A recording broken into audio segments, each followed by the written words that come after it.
brightness gleaming, to cheer the wanderer lone and tempest-tossed. No storms can hide that radiance peaceful beaming, since Jesus came to seek and save the lost. Give me the Bible, holy message shining, thy light shall guide me in the narrow way. Precept and promise, law and love combining, till night shall vanish in eternal day. Give me the Bible when my heart is broken, when sin and grief have filled my soul with fear. Give me the precious words by Jesus spoken. Hold up faith's lamp to show my Savior near. Give me the Bible, holy message shining, thy light shall guide me in the narrow way. Precept and promise, law and love combining, till night shall vanish in eternal day. Give me the Bible, all my steps enlighten, teach me the dangers of these realms below. That lamp of safety o'er the gloom shall brighten, that light alone the path of peace can show. Give me the Bible, holy message shining, thy light shall guide me in the narrow way. Precept and promise, law and love combining, till night shall vanish in eternal day. Give me the Bible, lamp of life immortal, hold up that splendor by the open grave. Show me the light from heaven's shining portals, show me the glory gilding Jordan's wave. Give me the Bible, holy message shining, thy light shall guide me in the narrow way. Precept and promise, law and love combining, till night shall vanish in eternal day.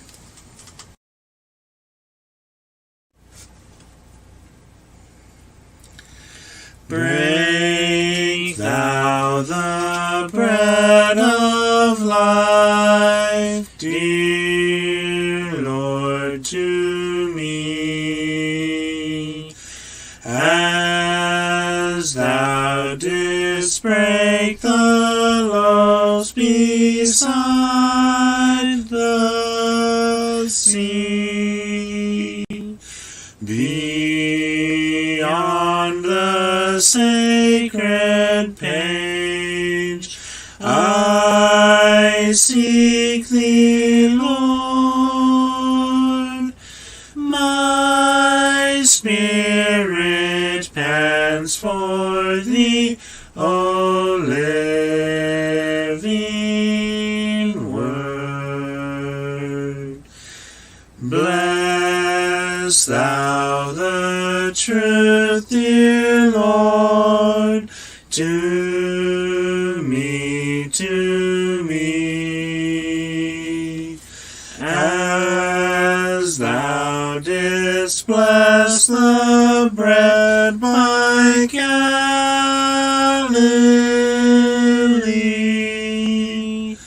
Then shall all bondage cease, all fetters fall, and I shall find my peace, my all in all.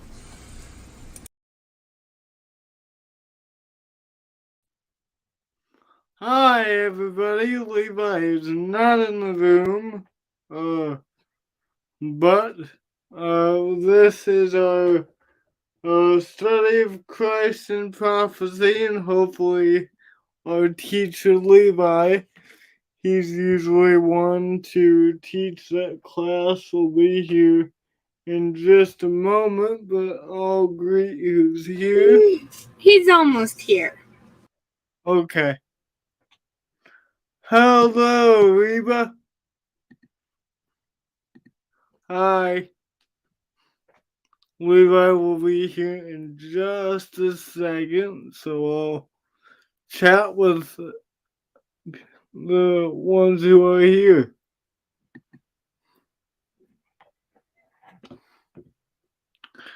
We will be in the study of the prophecy, a study of Christ and prophecy. I think page 8 when he comes back in. Which I still have to mail those out, by the way. I'm hoping to do that before I leave for camp. We'll see if that happens. You'll get it at some point for those who are getting the books from me. Sorry, I've been slow.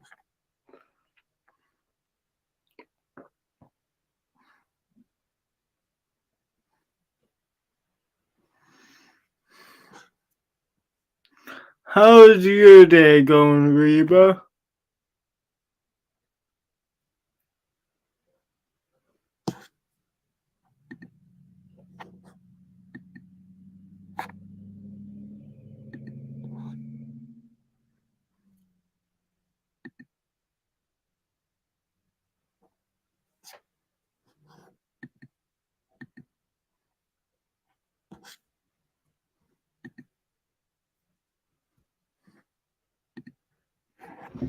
Well, maybe I can sing a song. Normally we don't sing a song here, but I am in the process of stalling, so it is going good. Going good.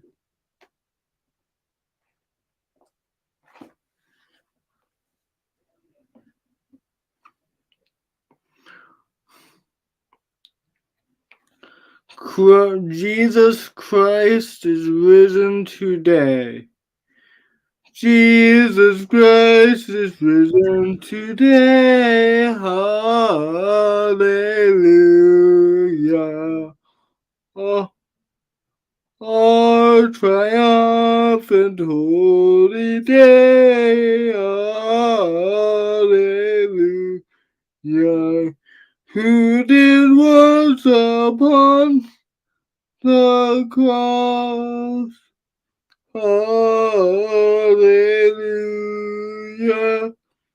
Suffered to redeem our loss. Hallelujah.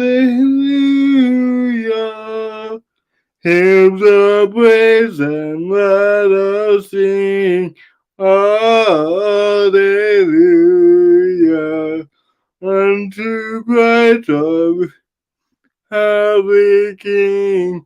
Hallelujah. You endure the Hallelujah. I told you to rest your voice, man. I Yeah, told you to rest your voice. And what did I find you doing? Butchering your voice.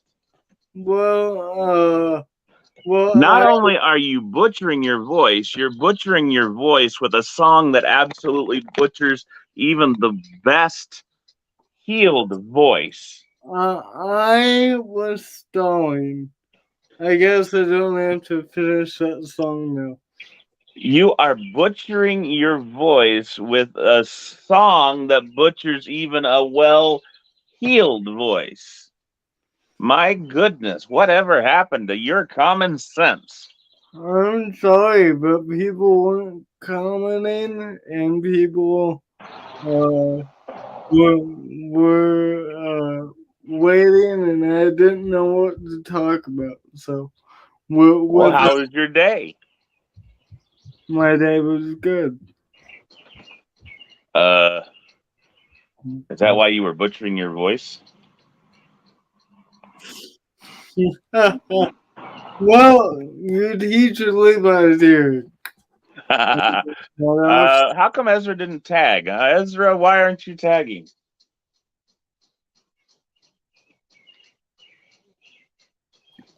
I did. You see the? I do not see all the taggings. I see. We have Reba. Hi, Reba. How was your day?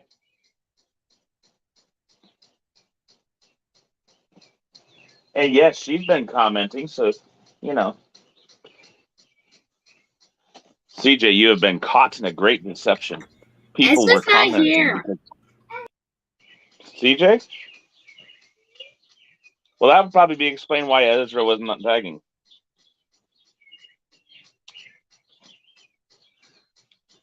It's Alicia on the back end, I see. Okay.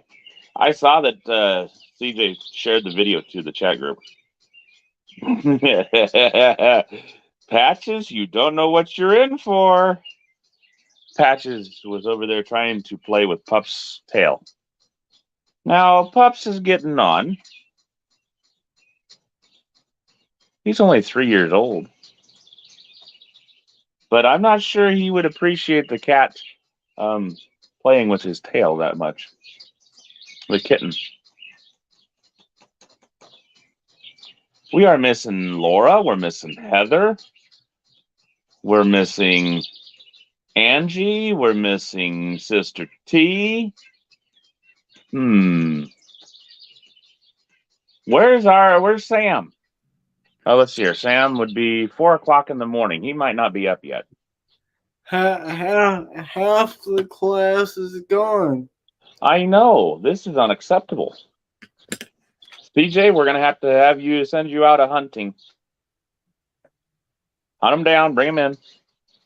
Bring them in. Bring them in. Bring them in from the fields of sin. Bring them in.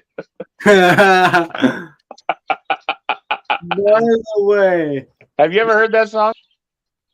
no. Really?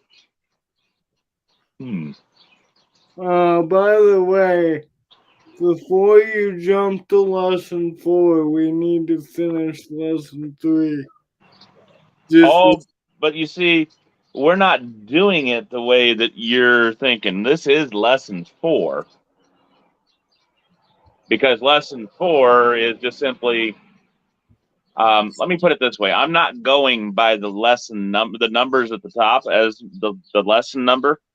The lesson number for me is whatever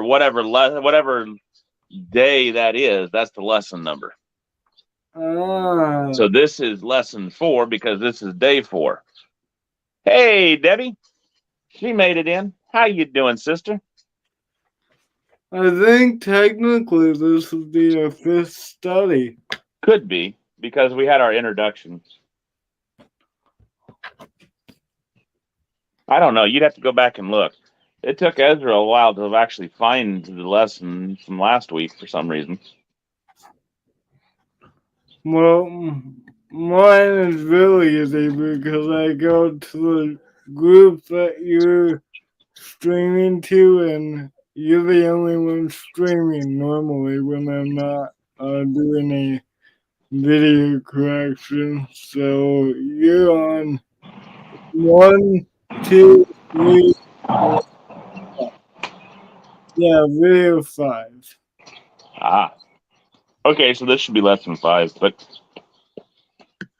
I guess the first one wasn't actually a lesson, as an introduction.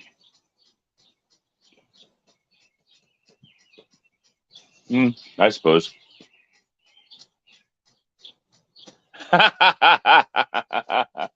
Well, let me tell you, Debbie, CJ is a man that I would be proud to have as a son. He would be like Paul would describe Timothy as son in the faith, although I believe Paul actually converted Timothy. So that does make him his son in the faith. But yeah, I'd be proud to say he'd be my son. And I am definitely proud to call him my brother. That's right. Hey, Sister T has made it in. We are. So, CJ, your hunting is successful. You have been bringing them in from the fields of sin. That is funny. That is a good song, though. What is the name of that song? I have to remember that one. Are you coming down with the cold now?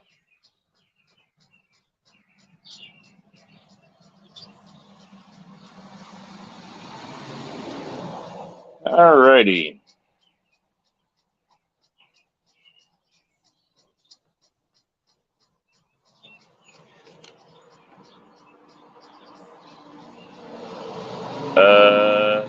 CJ, did you not tag Teresa?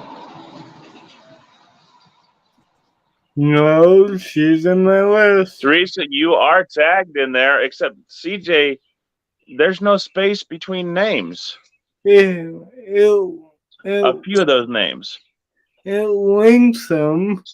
Huh. According to Facebook, they were all highlighted white, like the bowl, so that means you were tagged. You are in the list, Sister T. Does my spacing negate some of those names? I think it does, but I'm not sure. So I will stop being lazy and actually put spaces. I'm sorry, Sister T. Oh, dry out, CJ. Yes, ma'am.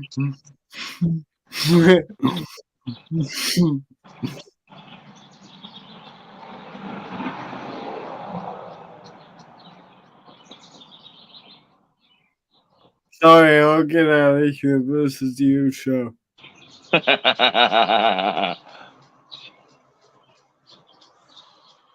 All right, we're going to pick up our study right where we left off on page number 8. And we are dealing in the prophecy. We've been dealing with his lineage and birth of the Messiah. Last week, we covered that he was going to be the son of Abraham. He was of the tribe of Judah. He was a son of David and born of a virgin. We nailed it down very specifically, not on just those points, but also he was born in Bethlehem. And we pick up this week with a further detail. God was so very specific in his prophecies, especially concerning the Messiah, that when we turn to Jeremiah 31 and verse 15, we have this prophecy recorded. Alicia?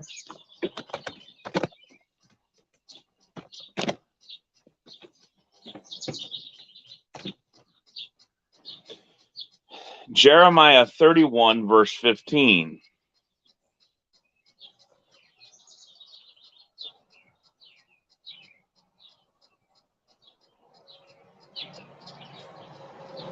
No, 31 and verse 15.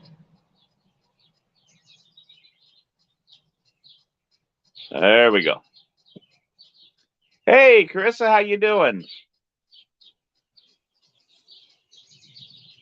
He's just gone to the shadows again, Debbie. He's still here.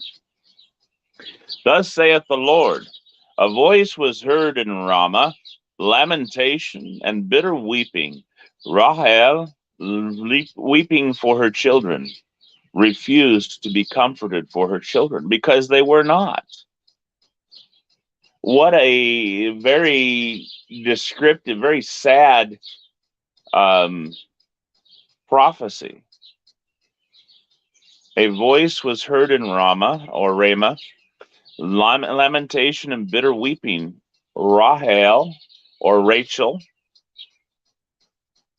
weeping for her children, refused to be comforted for her children because they were not. This was fulfilled in Matthew chapter 2 and verses 16 through 18. And I hope your pencils are sharpened, Sister T, because here we go. Matthew chapter 2, verses 16 through 18.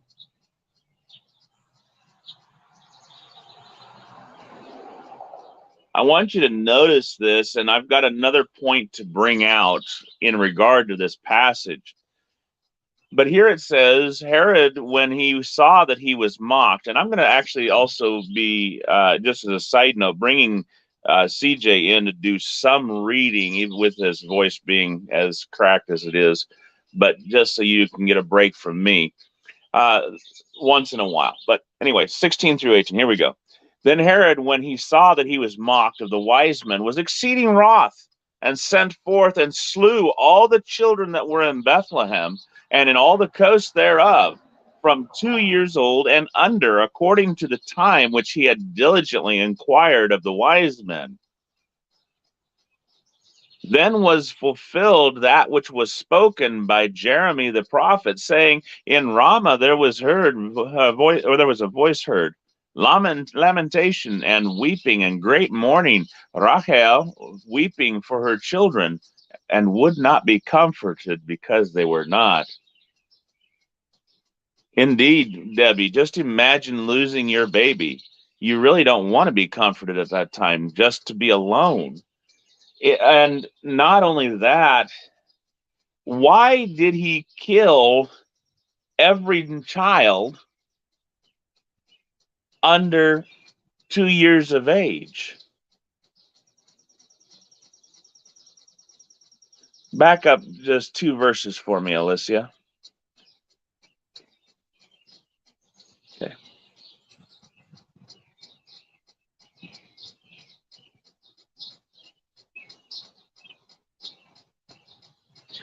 Why did he go so far as to kill everyone that was 2 years and under?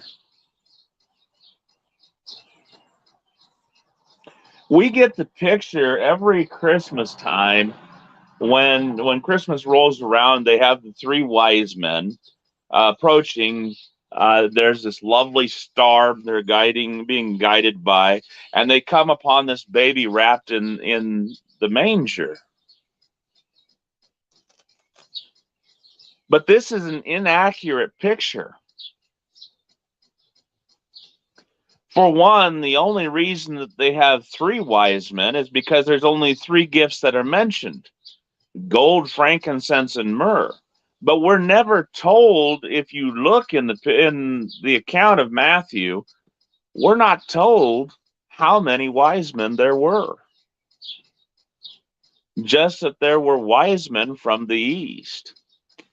Debbie says that it took them 2 years to get to the Lord. It was very well possible that it took 2 years to get there. It could have taken 1.5 years.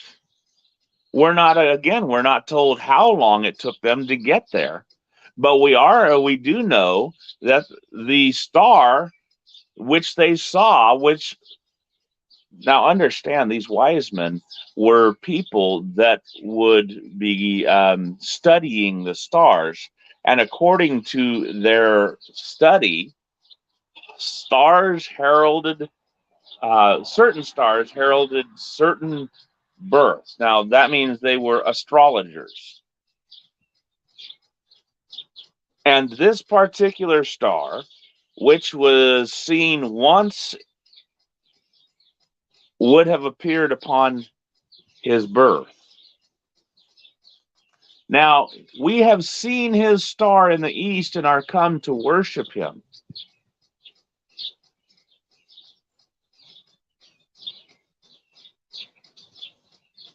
It took them a lot more than a few seconds to get there.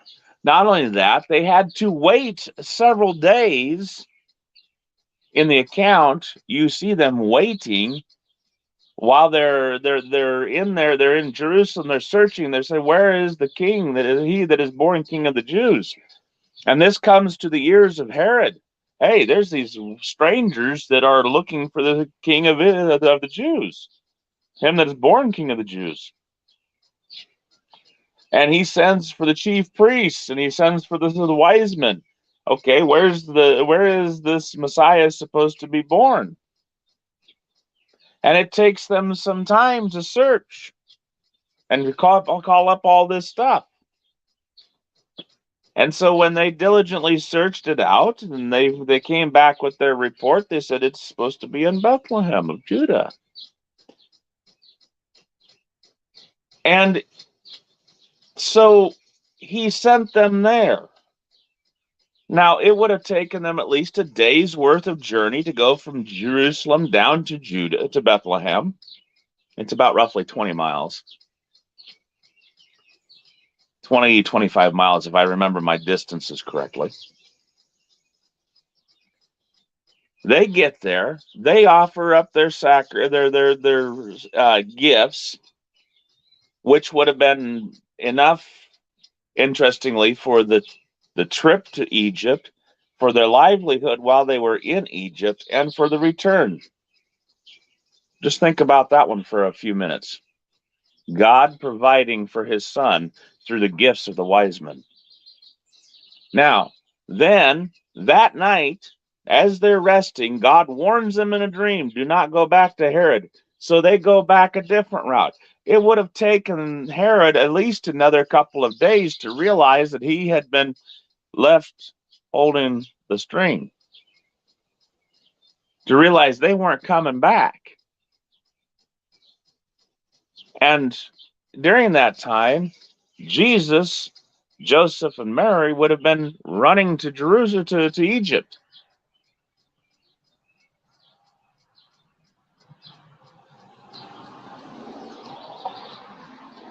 But it says specifically in this passage, Herod, when he saw that he was mocked of the wise men, was exceedingly mad, angry, sent forth, slew all the children that were in Bethlehem and in this coast thereof, from 2 years old and under, according to the time which he had diligently inquired of the wise men.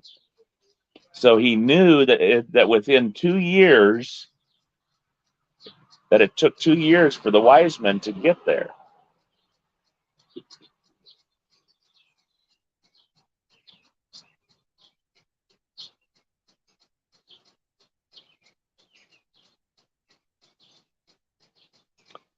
Isn't that something?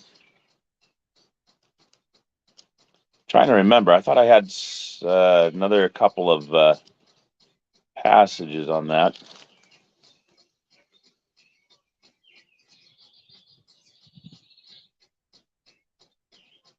Nope. It was just in that. Okay.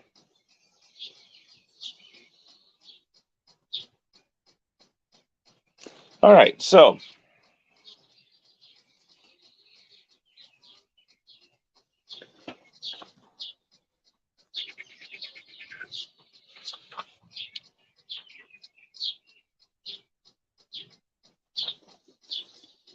any questions or comments on that one?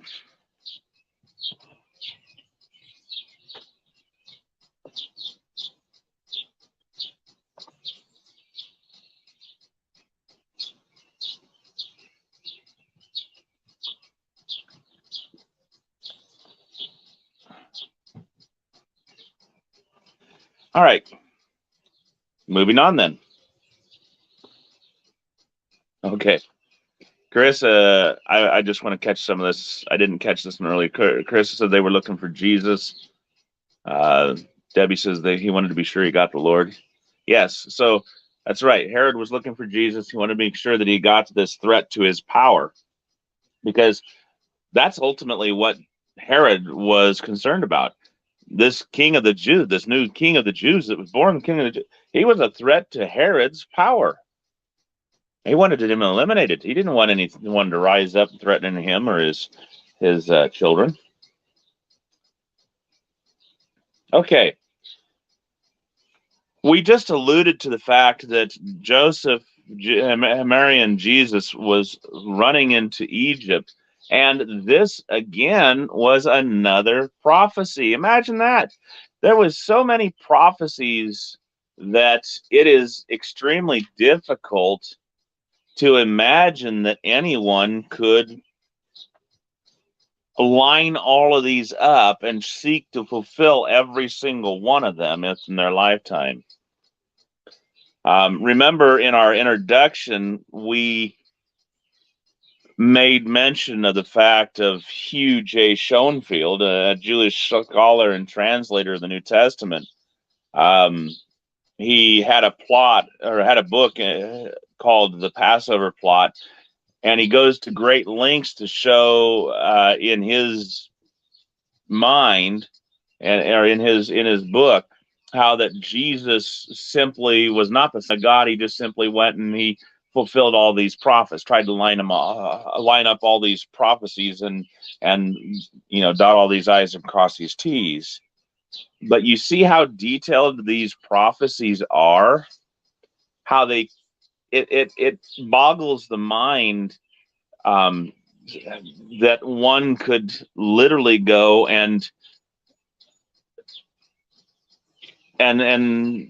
fulfill all these. How, if Jesus was not the Son of God, how in the world did he get Herod to kill all the 2-year-olds at that time, when he would have been within 2 years of age? It's just, it's mind-blowing. But Hosea chapter 11, verse 1.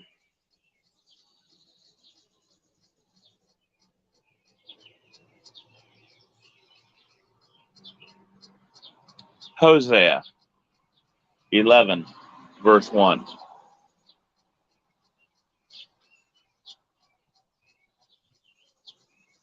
You're still in the book of Isaiah, my dear. Hosea.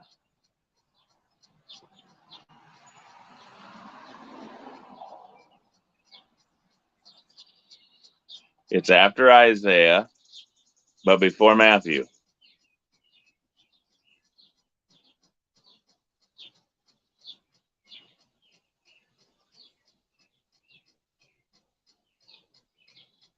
Not Obadiah. Hosea.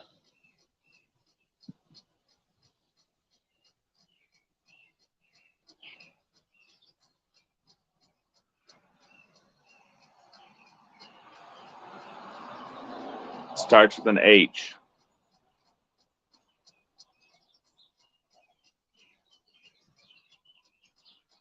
If there aren't 11 chapters, you know you're in the wrong book.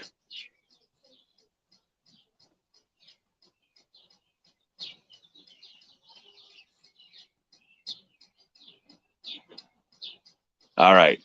Grab Ezra, because we're not going to be able to continue to use the time like this, my dear. Hosea chapter 11, verse 1.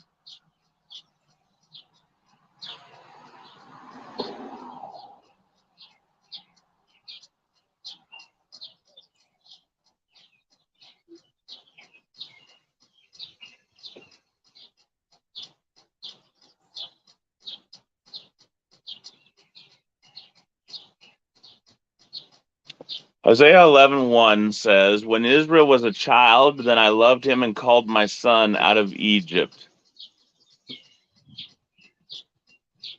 Matthew chapter 2 and verse 14 and 15, he took the young child and his mother and departed into Egypt, that it might be fulfilled which was spoken by the prophet.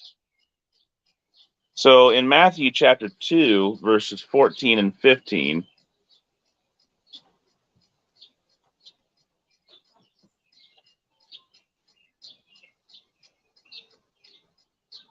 go ahead, CJ, would you read that?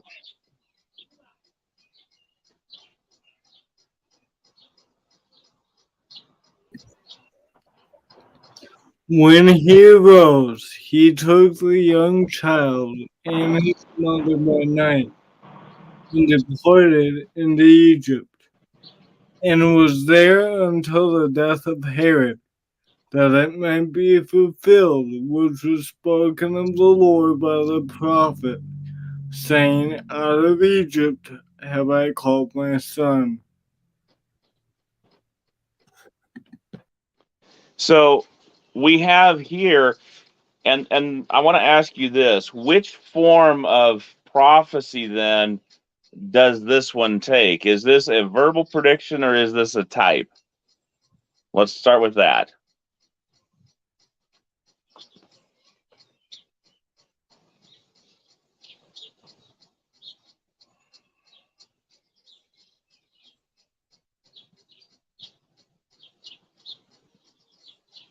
CJ says it's a verbal.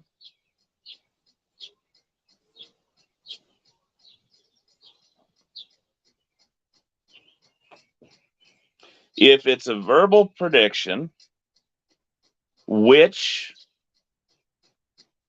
voice does it take? Literal, figurative, or indirect?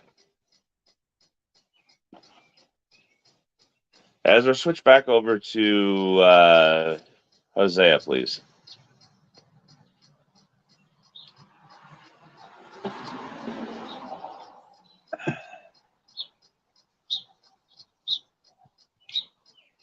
Hosea 11:1.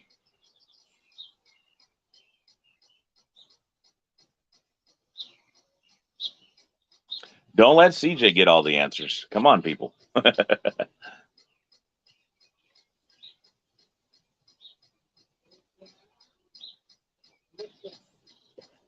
When you read Hosea 11 verses 1, let's go with verses 1 and 2. When Israel was a child, then I loved him and called my son out of Egypt. As they called them, so they went from them. They sacrificed unto Baalim and burned incense to graven images. How do you know that this particular verse 1 is referencing Christ? Let me be a little more clear. Let me rephrase the question. If you were living in Jesus's day, how would you know that this was referencing the Christ?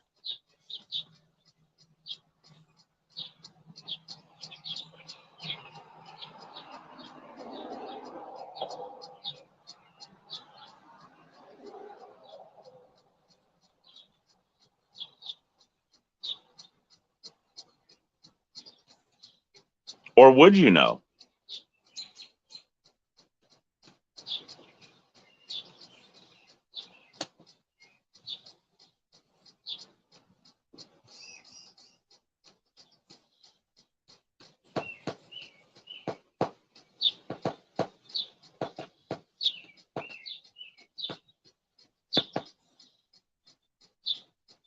Am I making you think, CJ?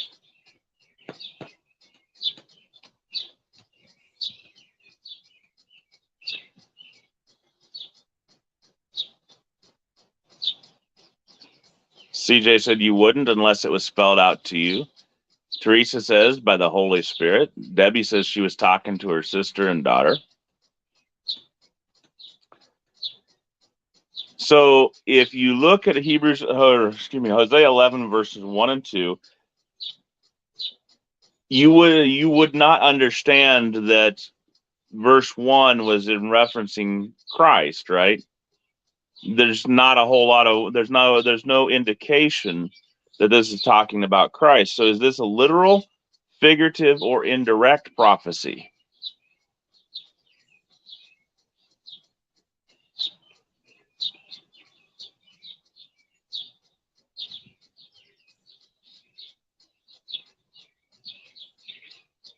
It is an indirect prophecy because we don't know then until Matthew 2 verse 15 that Hosea 11:1 is referencing the Christ.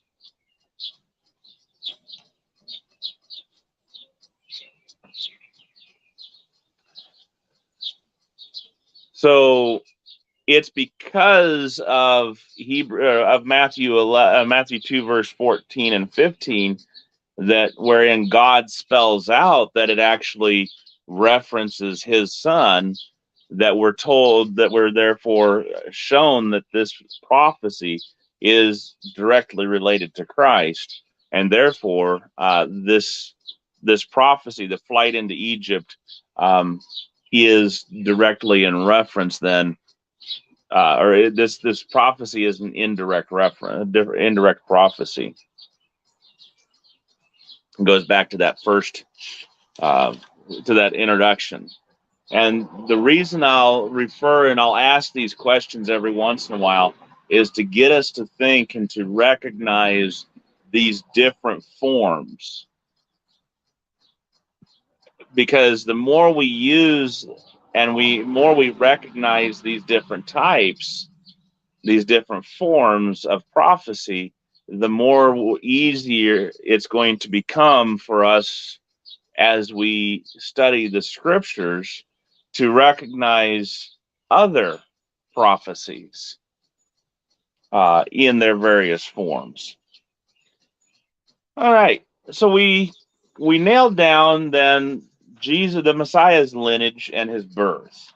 You know, son of Abraham of the tribe of Judah, son of David, born of a virgin. He was going to be born in Bethlehem.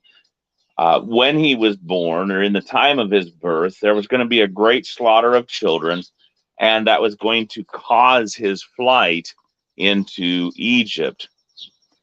Now, what nature is the Messiah going to take? Now, CJ has got the benefit of actually having the book, which I hope he's gotten mailed out to those who requested their copies. Not yet.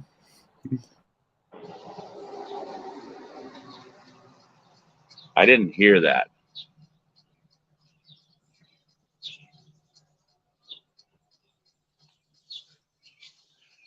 But I'm going to guess that it was a no.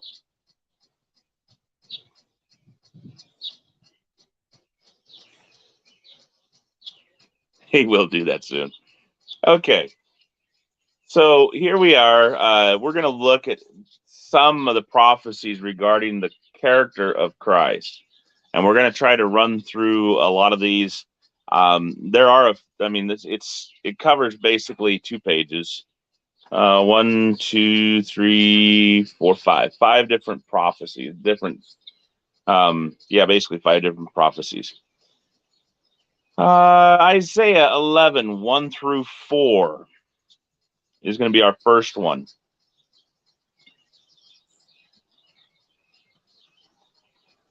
Isaiah 11, 1 through 4.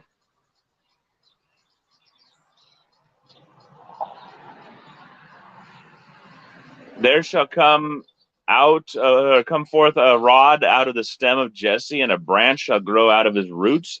The Spirit of the Lord shall rest upon him, the Spirit of wisdom and understanding, the Spirit of counsel and might, the Spirit of knowledge and of the fear of the Lord, and shall make him of quick understanding in the fear of the Lord. And he shall not judge after the sight of his eyes, neither reprove after the hearing of his ears, but with righteousness shall he judge the poor, and reprove with equity for the meek of the earth. And he shall smite the earth with the rod of his mouth, and with the breath of his lips, and shall he slay the wicked.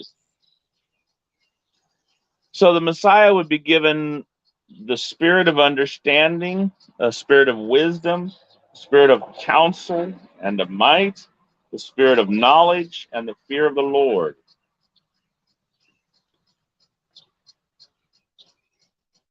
Turn over to Luke chapter 2 and verse 40.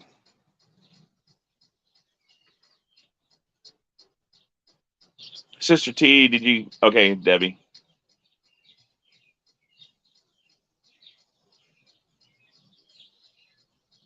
Yes, Sister T, you are getting one.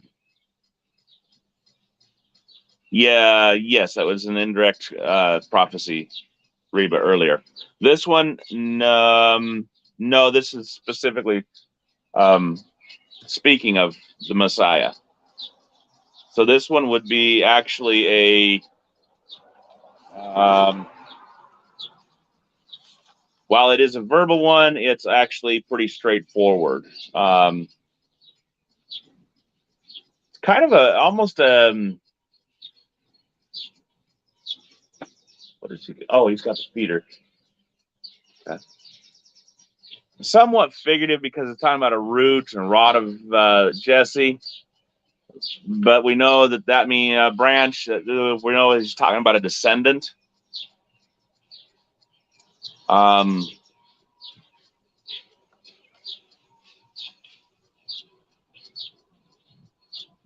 So this one would be more of a direct prophecy.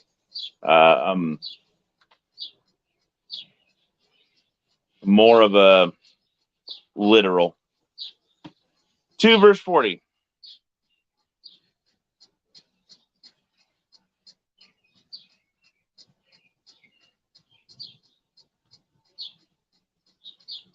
The child grew, waxed strong in spirit, filled with wisdom, and the grace of God was upon him. Do we see the fulfillment here? Oh, that's an indirect prophecy.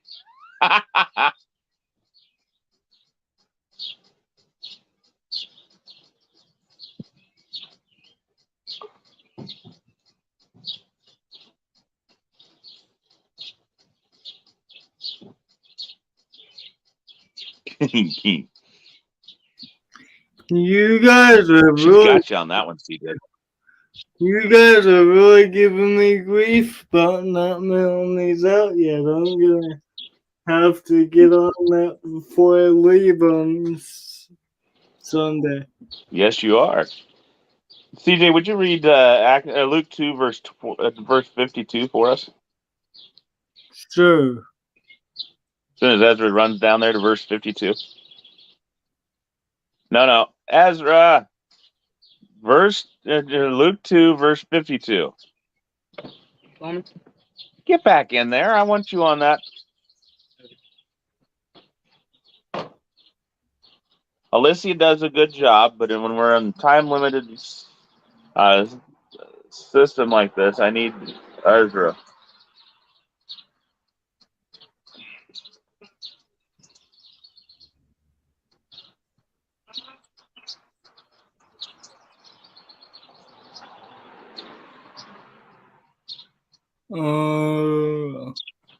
No, I can't remember who's getting one. I only have 4 books.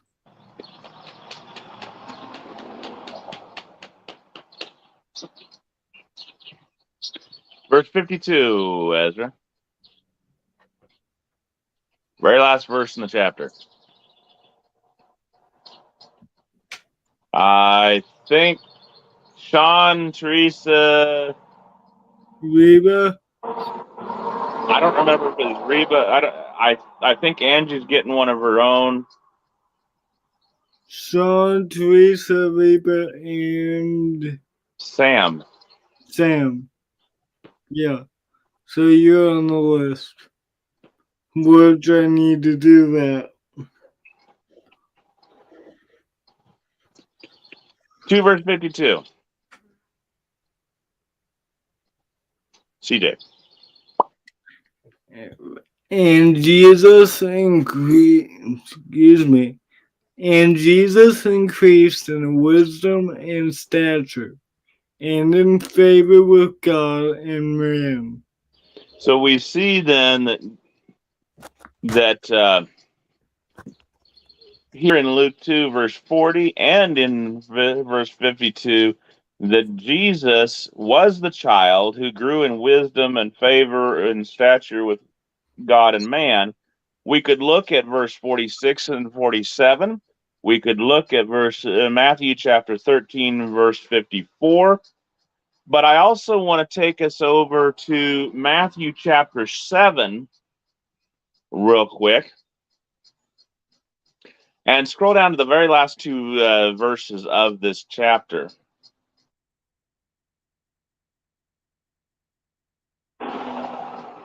Love, would you call Bev?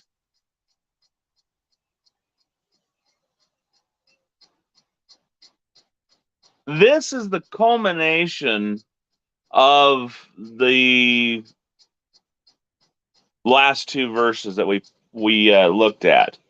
Look at the culmination of Jesus's growing in wisdom and stature and favor with God and man.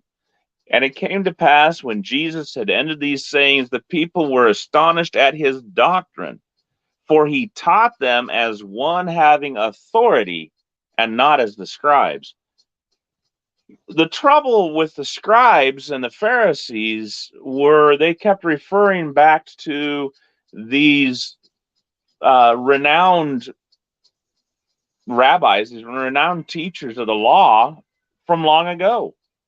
Well, this is what I think, and this is what Rabbi Abraham, Rabbi, and they go back to these what these people would be talking about, what these people wrote, and indeed, when you look at the Torah and the collection of writings that they have, and I wish I could remember all the names and stuff that go along it. There's two of these particular collections, which include the full blown Torah plus other accumulated sayings.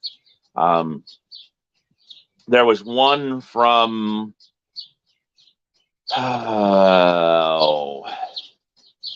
there's one from like around Israel somewhere, and then there's one from Babylon.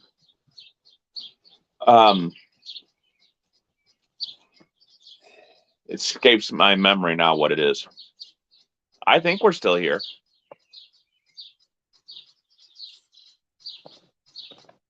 CJ, can you still hear me?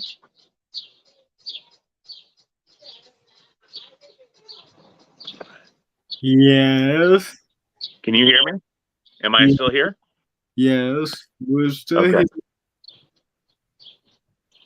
All right. Back on that.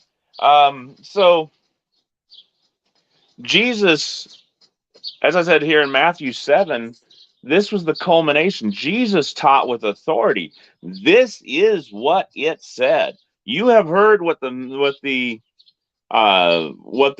Pharisees have said. You have heard what it said. It has been said this. But I tell you now, this is what it means. This is here. This is now. This is what it means. And this is the way he taught for the entirety of what we refer to as the Sermon on the Mount. So this is the culmination. These two verses, this is the culmination of Jesus growing in wisdom. This is the culmination of the Messiah being given the spirit of understanding, the spirit of wisdom, and the spirit of counsel and might, and the spirit of knowledge and fear of the Lord. Hey, Sister Darlene. How you doing, Sister Love?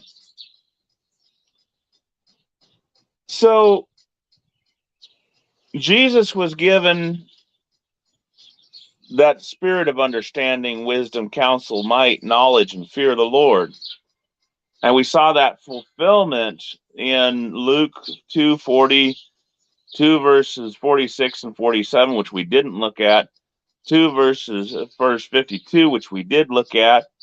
We see that in Matthew 13:54, which we didn't look at. And here in Matthew chapter 7, verses 28 and 29. Not only was he given these spirits, as it were, and they're all kind of one and the same, by the way. Spirit of understanding, spirit of wisdom, spirit of counsel, spirit of might, spirit of knowledge, spirit of the fear of the Lord. But turn with me to Psalm 45, verse 7, and I'm going to have CJ read this one for us.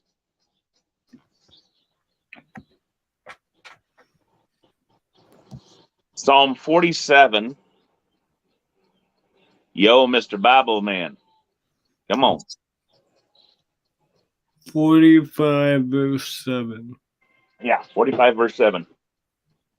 Did I say 47? I did say 47, didn't I? 45 verse 7. Thou lovest right. Whoops. Thou lovest righteousness and hatest wickedness. Therefore God, thy God, hath anointed thee with the oil of gladness above thy fellows. And we can cross-reference that with Hebrews chapter 1, verse 9, which, just write that one down in your side notes there. Thou hast loved righteousness and hated iniquity. Therefore God, even thy God, he must have had new tires on. Thy God hath anointed thee with oil, the oil of gladness above thy fellows. But look over in 2 Corinthians chapter 5, verse 21.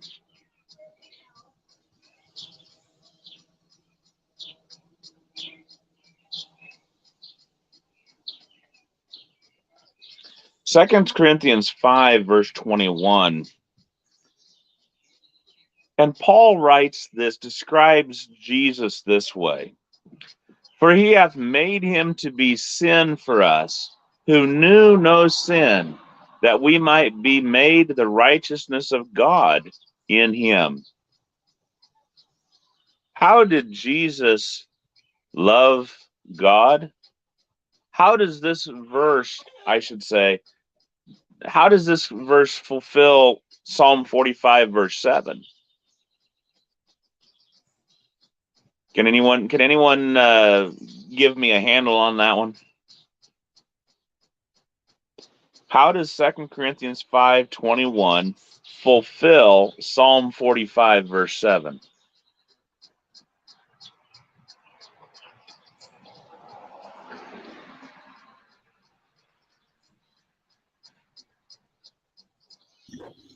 Well, God's righteous plan was to make Jesus sin for us. So, in that sense, he still loved righteousness, and I wish he would have put in the last part in the book, but it says that we might be made the righteousness of God in him.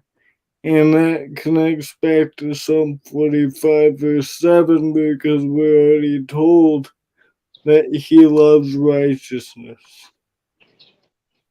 But he also hates wickedness. And isn't sin wickedness? Right. And so he made him to be sin. So he made him to be wickedness for us.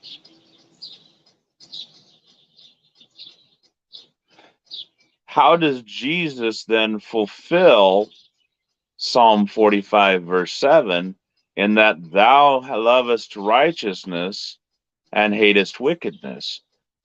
Because we're speaking of Jesus, not of God the Father.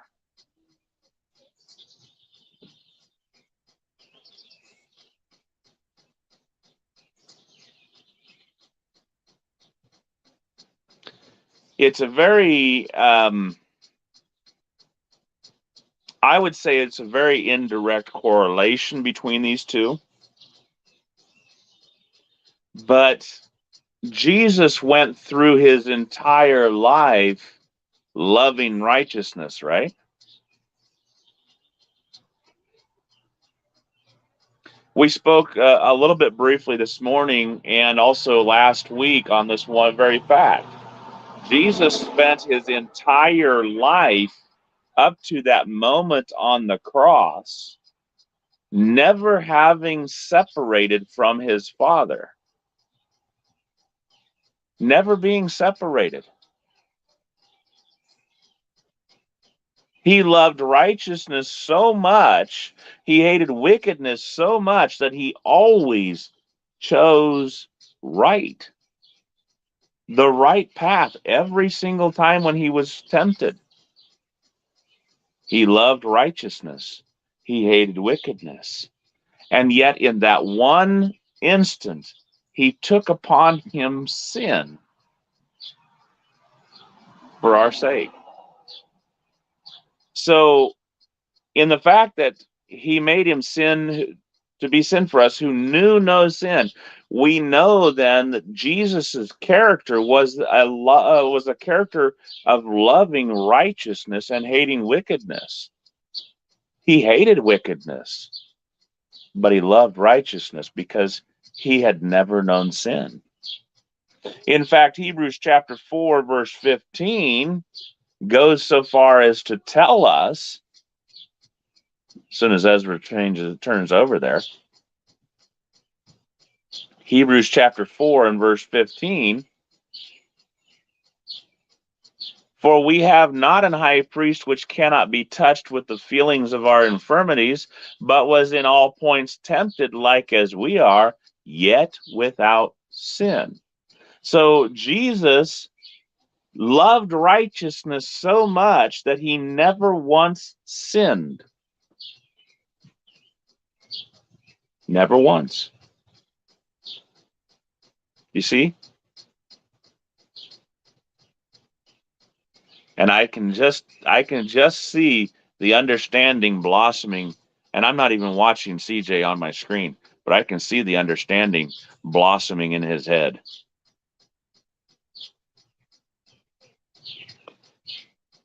Jesus fulfilled this prophecy of Christ because he never once sinned.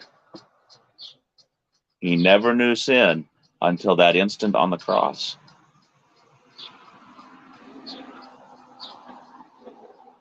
Powerful, isn't it, CJ?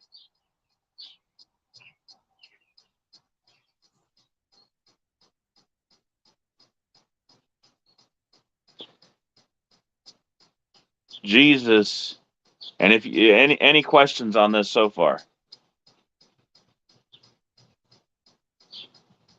If I haven't explained any of this so far, let me know so that I can go back and rehash it real quick.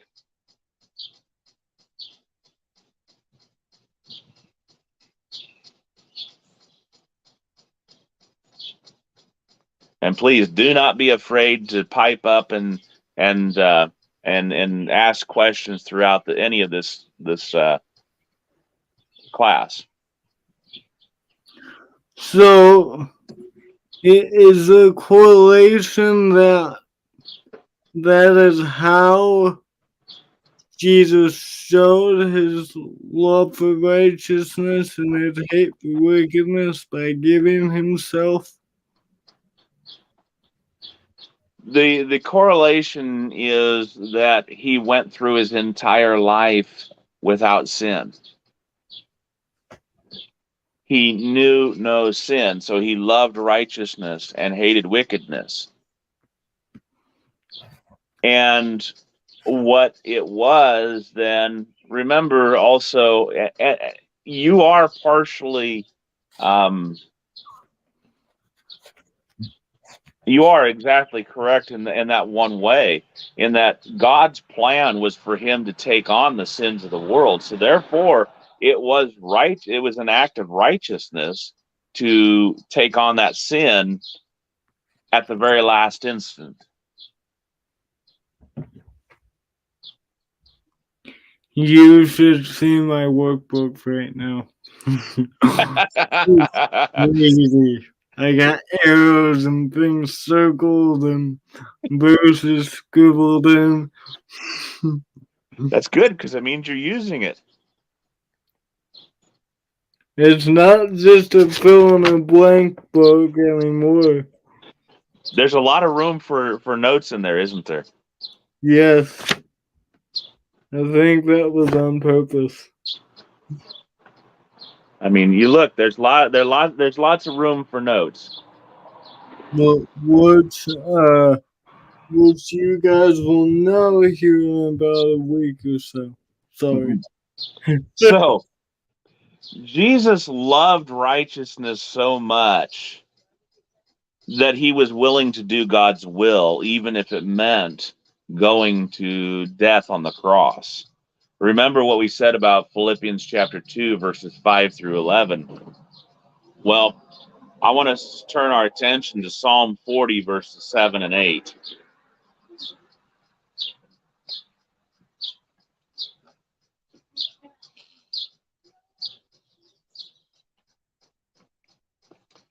Then said I, Lo, I come, in the volume of the book it is written of me. I delight to do thy will, O my God. Yea, thy law is within my heart. Does this sound familiar? Matter of fact, Hebrews chapter 10, verse 7 spells this exact prophecy out in reference to Christ. But we're not going to touch Hebrews 10 and verse 7 right now. No, we're going to go over to Luke chapter 22 and verse 42, where CJ is going to read for us. Look at how much Jesus loved to do God's will. Luke chapter 22, verse 42. Ezra, you need to be jumping on this.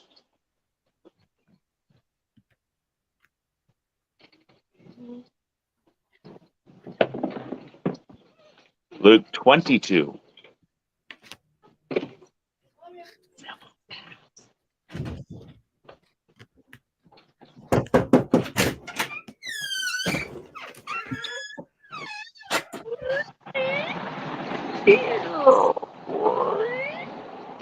Verse 42, Ezra, come on. Come on. He's got a book too. It's just in somewhere else. Verse 42. You're done with this? You want to play some Minecraft? Oh, sorry. That was Mason, everybody. All right. Hi, Mason. Luke 22:42. Luke 22:42.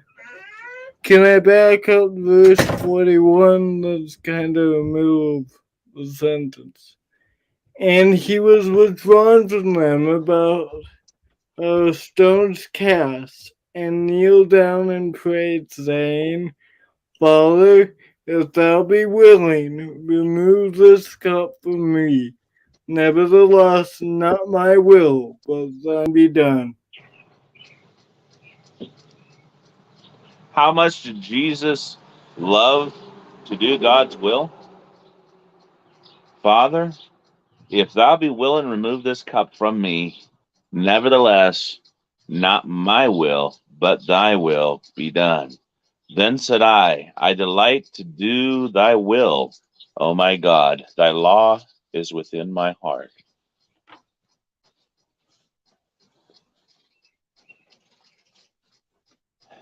All right, we got two more things to do just to catch up and get this one through. So let's get that one done. And then we got questions.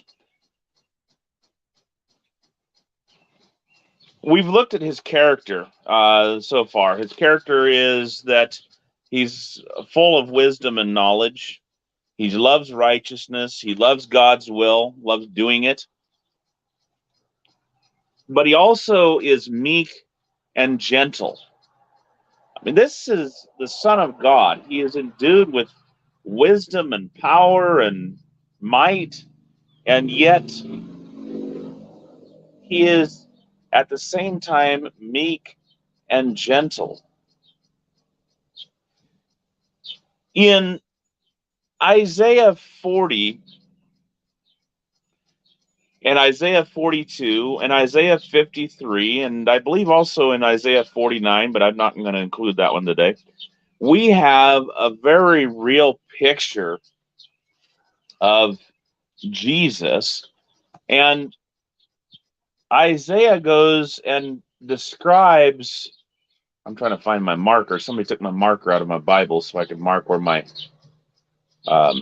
stuff is. But what we commonly call the suffering servant.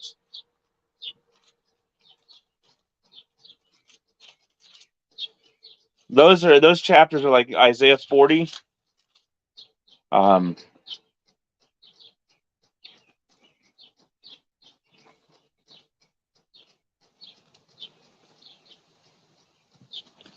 42, 49, and 53.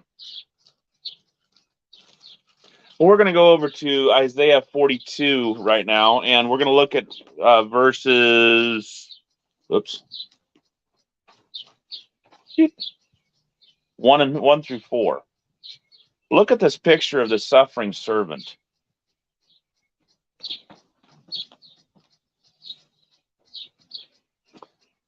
Behold my servant whom I uphold, mine elect, in whom my soul delighteth. I have put my spirit upon him. He shall bring forth judgment to the Gentiles. That doesn't look like he's so suffering, right? But listen to this. He shall not cry, nor lift up, nor cause his voice to be heard in the street. A bruised reed shall he not break, and the smoking flax shall he not quench. He shall not bring forth judgment, or he shall bring forth judgment unto truth. He shall not fail, nor be discouraged, till he have set judgment in the earth, and the isles shall wait for his law. God's chosen servant is not going to go about crying, and he's not going to go about bewailing.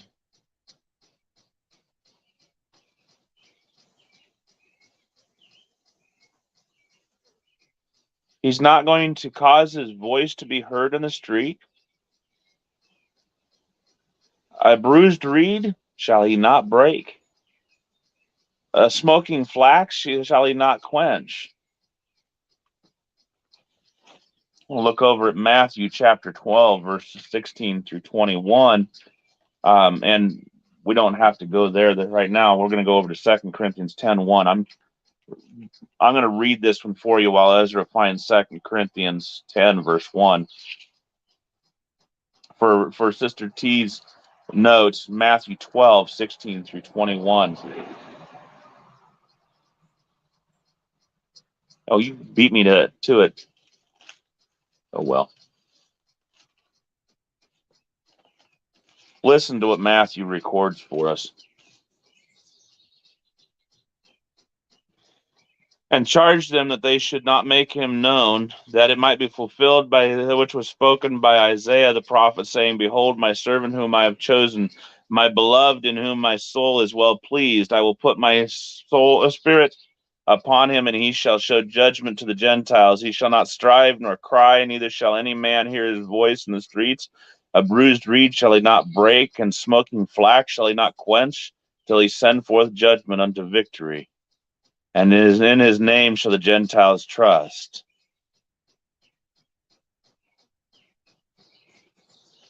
And that is spoken after Jesus knew of the Pharisees' counsel to destroy him.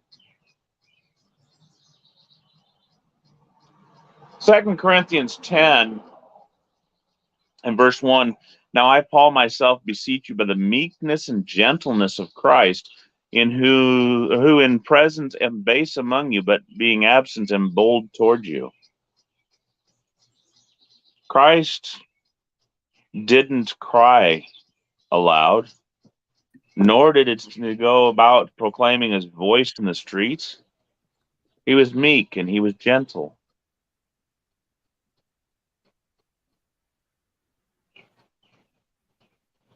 First Peter chapter 2 and verse 23.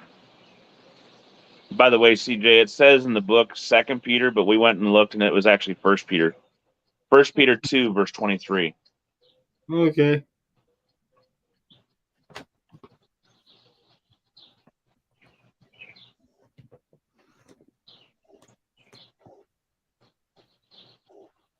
Verse 23, Ezra.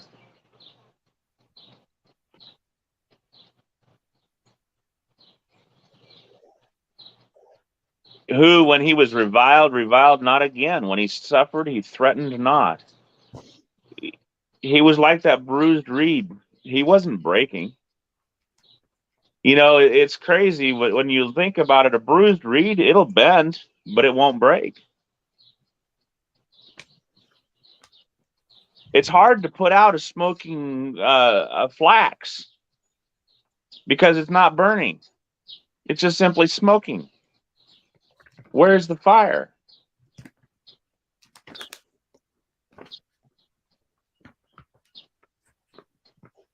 Jesus was meek and gentle. He did no sin, neither was guile found in his mouth, who when he was reviled, he didn't revile again. When he suffered, he didn't threaten. You know, if you go to quench a fire, a candle, or whatever,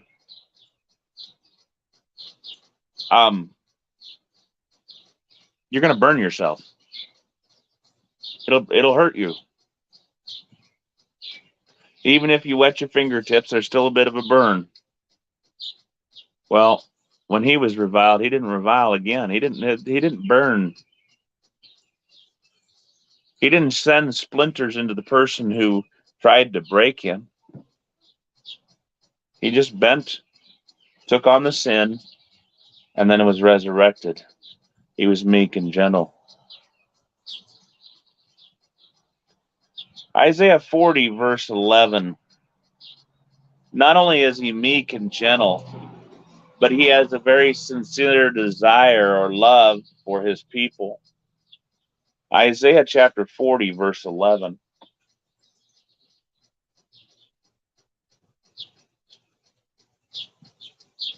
CJ, I'll let you hit this one.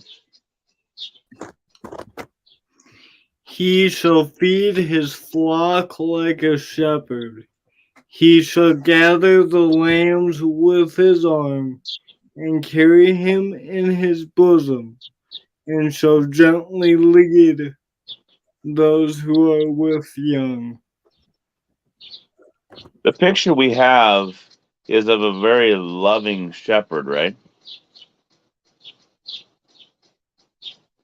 He shall feed his flock like a shepherd. He shall carry the lambs with his arm, carry them in his bosom, and gently lead those that are with young.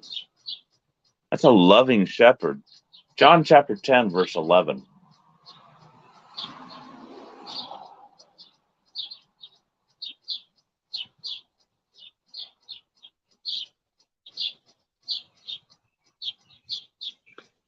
Jesus says, I am the good shepherd. The good shepherd giveth his life for the sheep. And Jesus did exactly that. He loved his people so much that he gave his life for them. He laid it down. Jesus, the loving shepherd. Lovingly, tenderly calling is he. Wanderer, wanderer, come unto me. All right, so as we consider these points, let's go over some questions then. Got them for me, Ezra or CJ? Question number 1. Gotta make you think. Why did King blank slay? Oh, and I erase the mail out of there, if you would.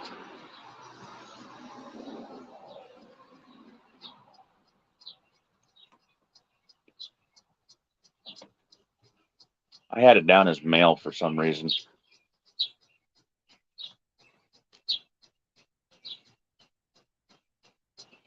There. Why did King blank slay all the blank in Bethlehem that were blank years old and under? Matthew chapter 2, verses 16 through 18.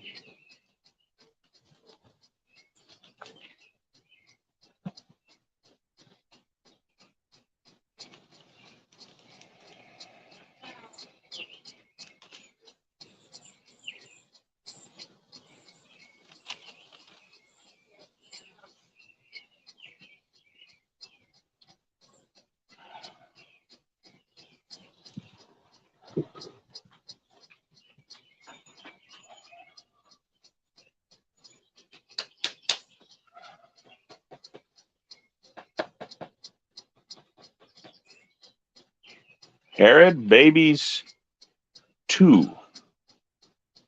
Close.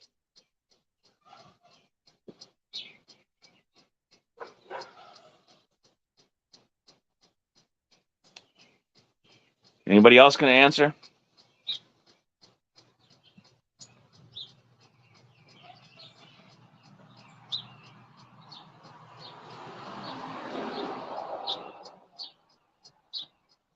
We still got Sister T with us.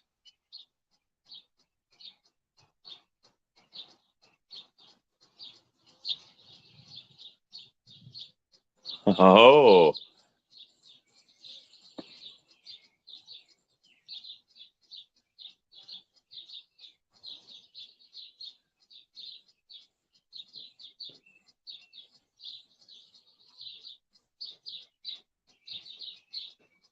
CJ goes for the second part of the question.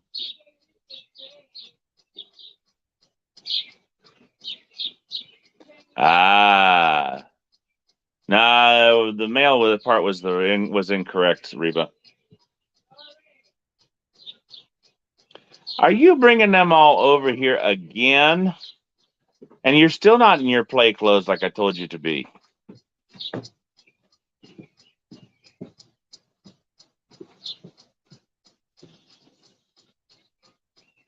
Okay, Matthew chapter 2, verses 16 through 18 tells us that King Herod slew all the children in Bethlehem that were 2 years old and under because he wanted to destroy Jesus.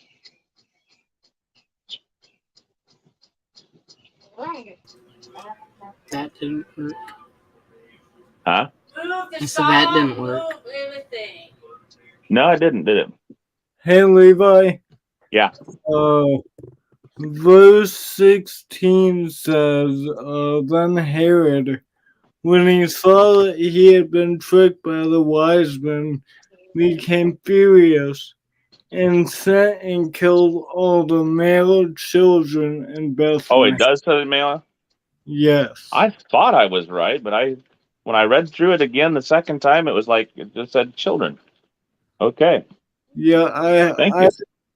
I thought it was male, so I looked it up. I was sure it was male, but when I read through it again, it said my eyes just went right over.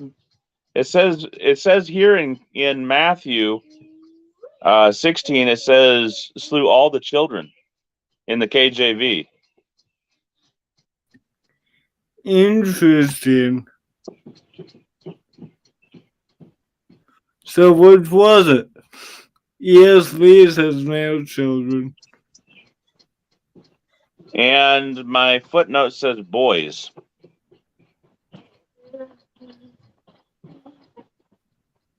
What's the ASV say?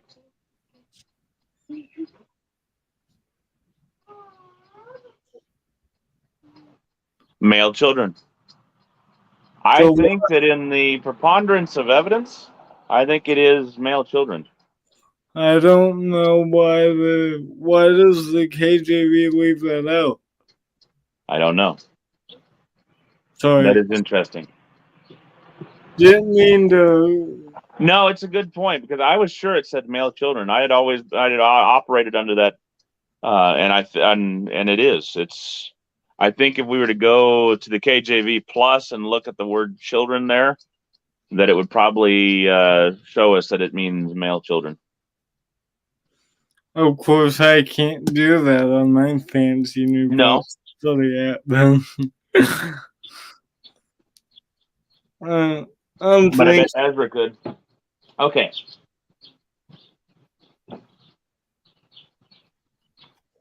All right. So, question. That's because, again, first because he was mocked, but he felt mocked by the wise men. But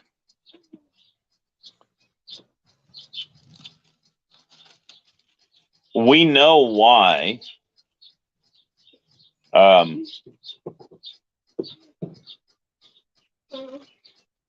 Notice verse 7 of Matthew chapter 2. It says, Then Herod, when he had privily called the wise men, inquired of them diligently what time the star appeared.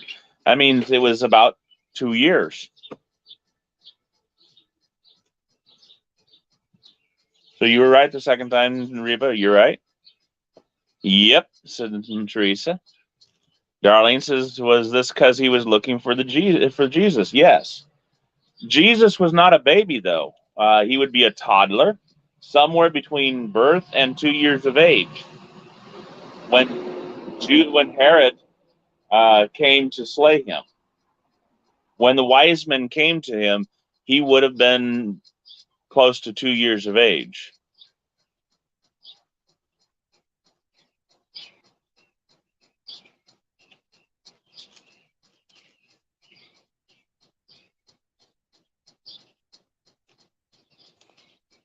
So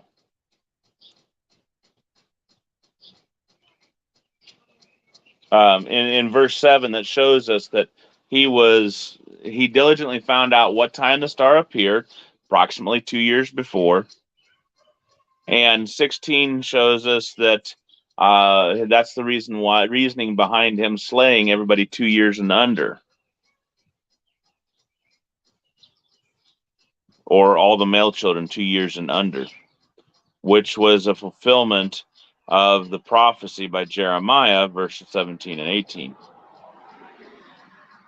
And God says to Joseph in verse 13, "Go to Egypt until I bring thee word, for Herod will seek the young child to destroy him."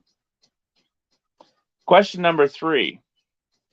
And I use this to point out the discrepancy between what the religious world today views around Christmas time: 3 wise men, baby in a manger, 3 gifts. That's an incorrect picture. Because we're not told how many wise men.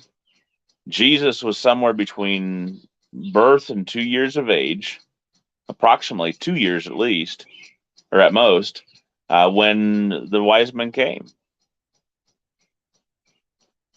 So, according to the scriptures. Question number 2, not 3. Who jumped? Matthew 7:28 through 29 shows the culmination of Luke 2 blank and blank, which was the fulfillment of which prophecy of Isaiah? Gonna make you think on this one.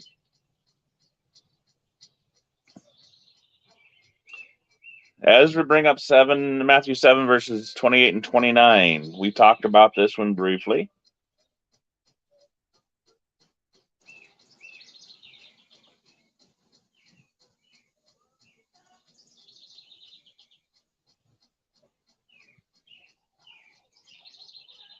Who's running the Bible?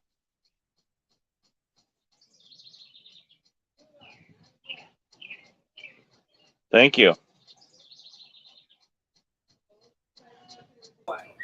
Shua keeps bugging me. Shua, leave Ezra alone for now.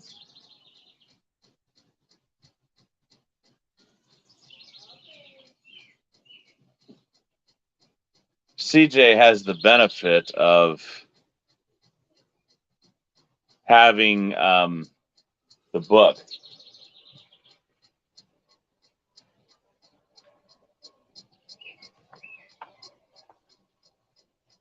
The rest of you have to go off your notes.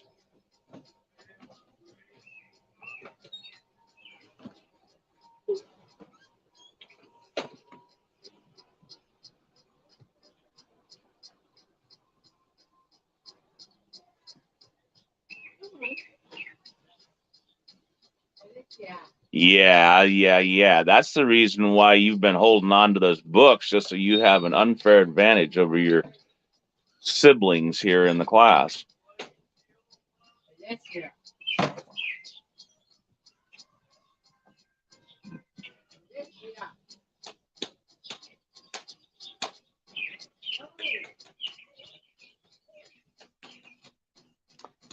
Yes, CJ's right. 40 Matthew 7 verses 28 and 29 shows the culmination of Luke 2 verses 40 and 52, and Isaiah and which is fulfillment of Isaiah 50 or 40, Isaiah 11 verses 1 through 4.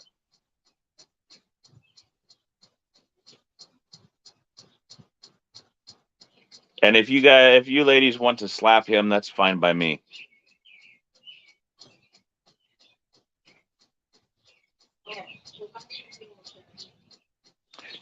Question number 3.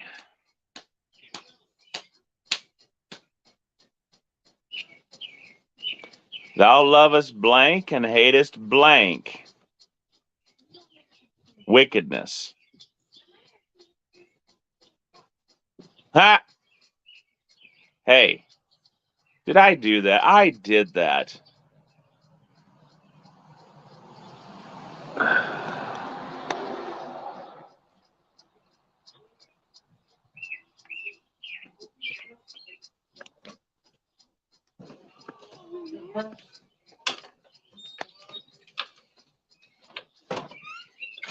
Helps us now.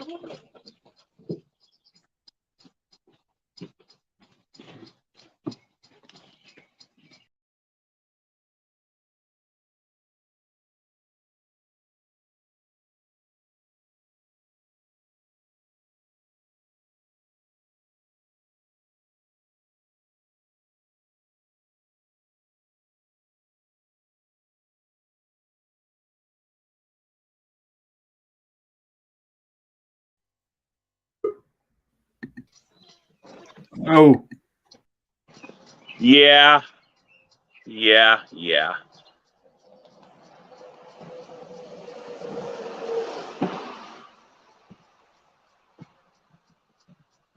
My phone in this mode is not fun.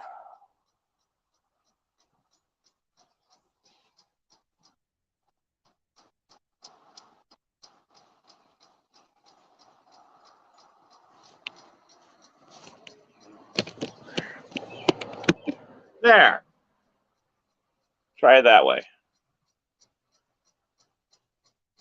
Thou lovest blank and hatest blank. Psalm 45, verse 7 was proved by Jesus' life as described by both Paul and the Hebrews writer.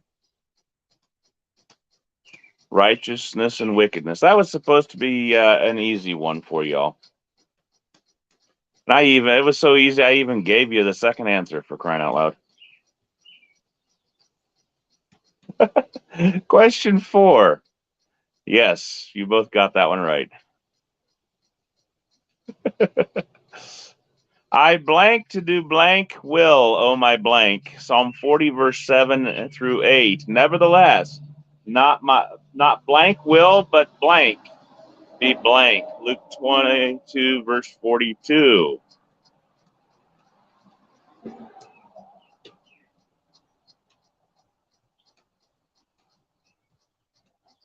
Huh.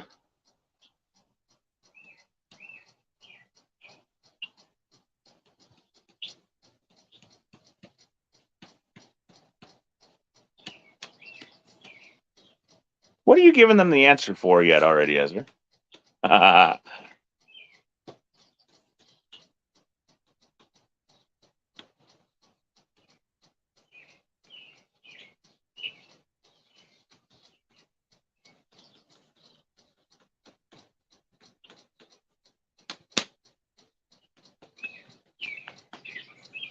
right.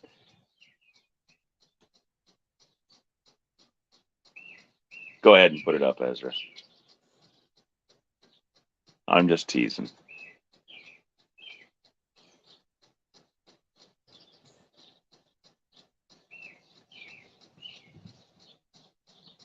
Close.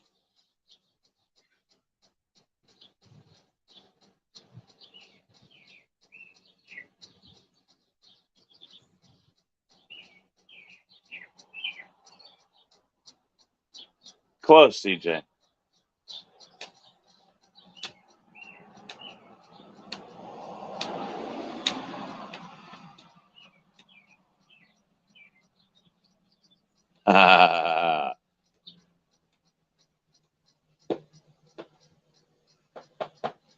Better. I delight to do thy will, O my God. Psalm 40, verses 7 through 8. Nevertheless, not my will, but thine be done. Luke 22:42. Close, Reba. One word wrong. Same as CJ. Say CJ had one word wrong, and you had one word wrong. And looks like there might be something dead in the timber. Buzzards are circling over there. CJ's was mine, and yours is thine. Or thy. All right. Question number 5. Yes. Isaiah 40, 42, and 43, I said was prophecy of what person? What common description of that person could we say? Teresa says, I come to do thy will. It's I delight to do thy will, Teresa. So it would be delight, not come. Other than that, you had it close because it should be. So delight and thine would be the correct ones, the ones that need to be corrected.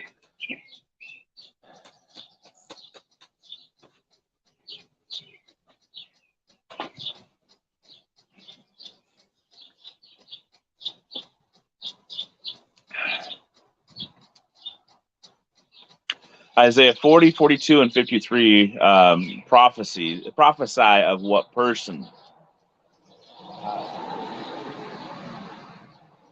More aptly, what common description of that person? CJ says that it was of Jesus, that he was meek and gentle. I said it was commonly referred to as something. This prophecy was commonly referred to as something of Jesus. Or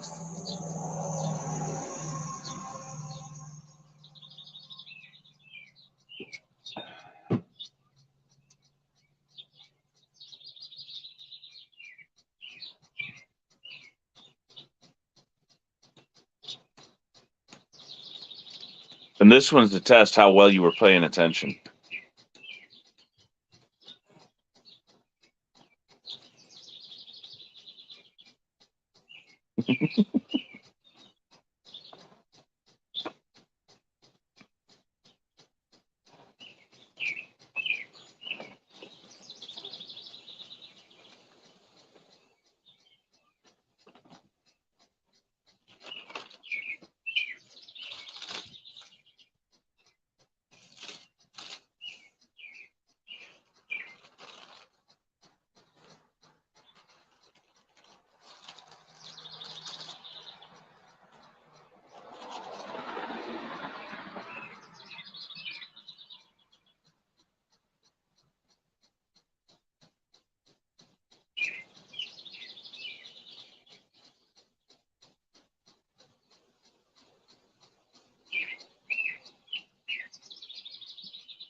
In reality,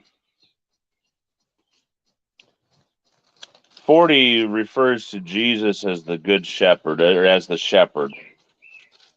42 was the chosen one of God, the chosen servant of God.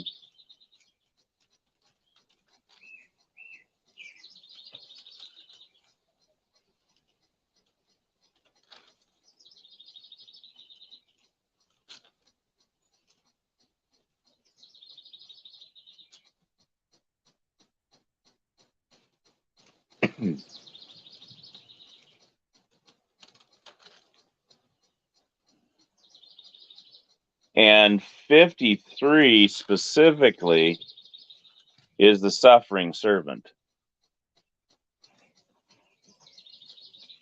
But if you remember, I mentioned that all three were, and I included 49 in there as well, were a part of the picture of the suffering servant.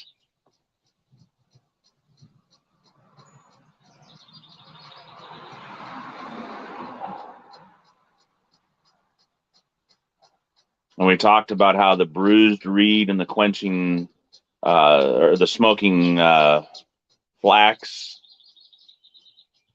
He's not going to cry aloud. He's going to suffer in silence.